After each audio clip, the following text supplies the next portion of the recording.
क्या कहेंगे इस विषय पर? आपका क्योंकि आपने भी इसको लेकर अपोज किया हुआ है। देखिए, आज मीटिंग भी हुई है इंडिया अलायंस की भी इस पूरे विषय को लेकर कि वो कैसे अपना विरोध जो है दर्ज करें। आज जो सिचुएशन है पार्लियामेंट में वो उस तरह की है कि सब लोग देख रहे हैं कि कौन किस तरफ खड़ा है।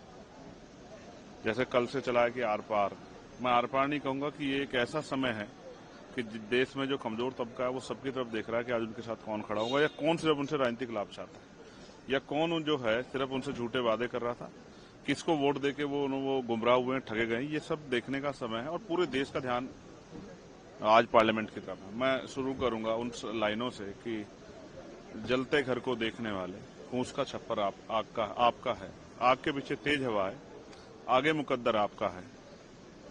तेरे कत्ल पे मैं भी चुप था, मेरा नंबर अब आया, मेरे कत्ल पे तू भी चुप है, अगला नंबर आपका है। मैं स्पष्ट कर रहा हूं, ये पूरा अमेंडमेंट जो है, ये आर्टिकल 13, 14, 25, 26, आर्टिकल 50, आर्टिकल 300 का उल्लंघन है।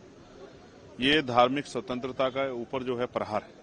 ये उनकी वक्फ की जो संपत्तियों पर, उन पर मुसलमानों के अधिकार के ऊपर प्रहार है। ये उनके जो है उनके ऊपर जो है जबरन अपनी विचारधारा को थोपने का और उनके अधिकारों को लूटने का जो है, और वक्फ की संपत्ति को लूटने का जो है, ये एक तरह का जो है पूरा जो है सरकार ने एजेंडा बना। इसलिए हम लोग इसको अपोज कर रहे हैं क्योंकि संविधान के खिलाफ है। जिस समय देश आजाद हुआ तो इस देश में रहने वाले उन जो हक वंचित समाज है, उनमें भी जो कमजोर वर्ग के लोग हैं, जो अल्पसंख्यक लोग हैं, उनके लिए ये तय हुआ था कि उनके सम्मान की और उनके अधिकार रक्षा की जाएगी।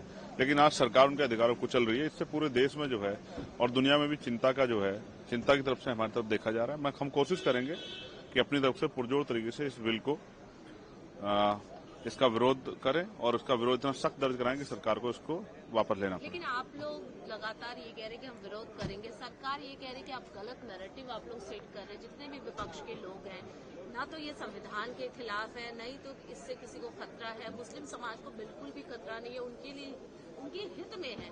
तो लगातार सरकार इस बात को समझाने की कोशिश कर रही है। आप ये कह रही हैं कि सरकार कह रही है कि मुसलमानों की हितैषी, तो मैं पूछ रहा हूं कि आपने ऐसा क्या काम किया है जो उनके फायदे में हो? क्या आपने उसके बच्चों को पढ़ने के लिए स्कॉलरशिप दी है? क्या आपने उनको जो है रिजर्वेशन का लाभ दिया है? क्या आपने उनको जो है वो जॉब्स दी हैं? क्या आपने उनके आर्थिक सशक्तिकरण के लिए उनको कुछ सब्सिडी दी है? क्या आपने जो है जिस तरह से आपकी सरकारों ने के घरों बुलडोजर चलाए, उनको डराने का काम किया, उनके तीज त्योहारों पर जिस तरह का आपने माहौल बनाया, ये सब चीजें स्पष्ट करती हैं कि सरकार इन वर्गों के हितैषी नहीं है। हालांकि मैं फिर कहूंगा कि सरकार को अपना दायरा, अपनी सोच बदलनी चाहिए, सबको साथ लेकर चलना चाहिए, सबके हितों की रक्षा करनी चाहिए।